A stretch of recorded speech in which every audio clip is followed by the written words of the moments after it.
한국 철학계의 원로인 윤사순 교수가 말하는 한국 철학의 특징을 살펴보면, 첫째, 한국의 신화를 분석하면 정작 신의 세계와 그들의 이야기가 없다. 현세 중심 인간 본의 사유가 강하다. 고조선 건국 이야기에 보면 단군은 하늘의 아들이며 그의 후예인 한국인은 천손이다.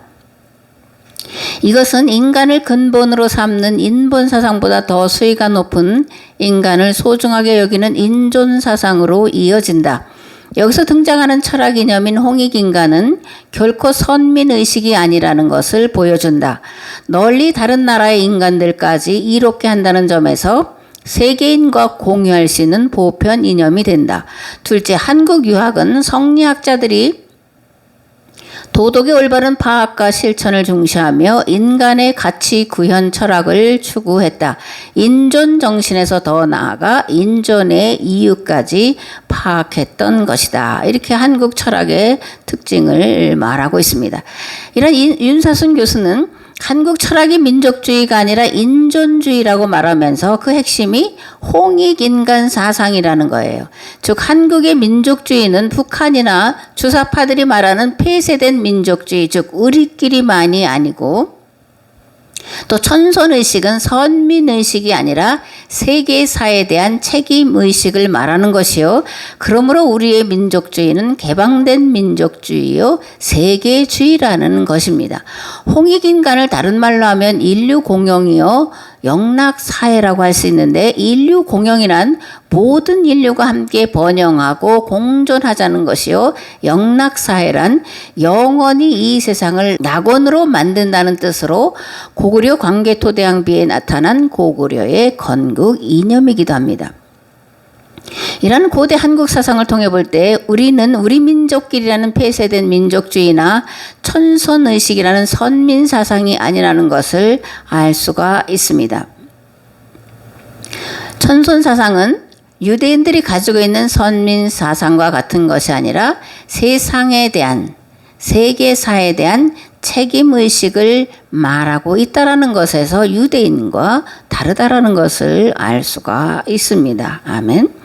윤사순 교수는 또 민족주의는 이제 효력 상실의 시점에 이르렀다고 봐야 한다라고 말하면서, 그는 지난 세기 한국을 풍미한 사관은 민족주의 사관과 유물 사관인데 이 두 사관은 이념의 대립으로 편향돼 사실을 소홀히 여기고 이념적 소망에 따라 허구로 그릴 수 있는 폐단을 낳게 됐다라고 지적하고 있습니다. 물론 한때 민족주의는 우리나라뿐만이 아니라 유대인에게도 유효한 것이었고 다른 민족들에게도 유효한 것이었습니다.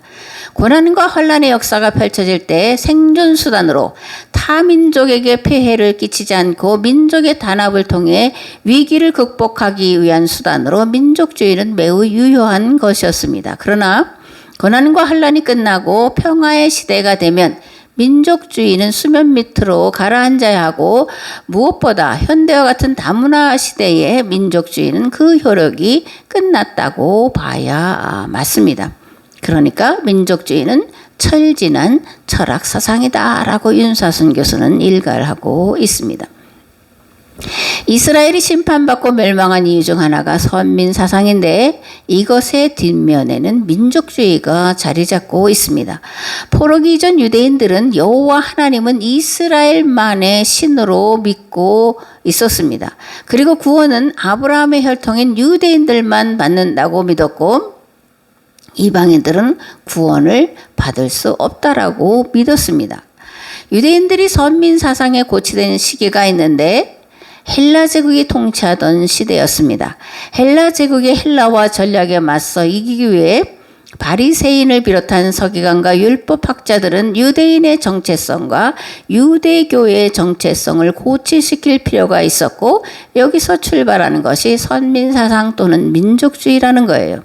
선민사상 뭐죠? 우리는 하나님께서 구원을 베푸시고 복받게 하기 위해 특별히 선택한 아브라함의 후손이라는 특권의식, 이것이 유대인들이 가지고 있는 선민사상이라는 겁니다. 문제는 유대인들은 선민사상에 고치되어 있다가 멸망했다는 것인데, 멸망한 이유는 하나님께서 이스라엘 백성들을 선택하신 목적에서 벗어났기 때문이라는 거예요.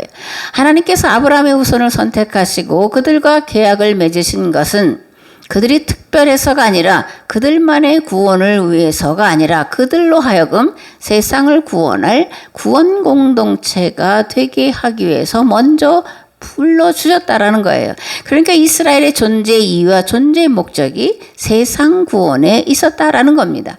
이스라엘은 자기들만의 구원을 추구해서도 안 되고 이방인들을 무시해서도 안 되고 도리어 그들이 하나님과 하나 되게 하는 일에 힘써야 했다. 이것이 그들의 존재 이유와 존재 목적이었다라는 겁니다. 근데 이스라엘이 어떻게 했습니까? 온 세상을 하나님과 하나 되게 하는 것이 아니라 도리어 유대인과 이방인 사이를 구원받을 자와 구원받지 못할 자로 갈라 놓았고 자기들 내부에서는 가난한 자와 부자를 의인과 죄인으로 갈라 놓았을 뿐입니다. 마땅히 돌아보고 섬겨야 될 이들을 정죄하고 심판했을 뿐인데 이것의 바탕에는 민족주의 사상과 함께 인과응보 사상이 또한 자리 잡고 있음을 볼 수가 있습니다. 정리하면 이스라엘이 로마 제국에 멸망당한 이유는 선민 사상과 인과응보 사상에 있었다라는 겁니다. 아멘.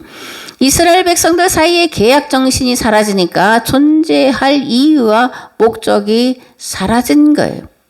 유대인의 정체성, 유대인의 신앙과 정신이 사라지니까 멸망했다라는 겁니다.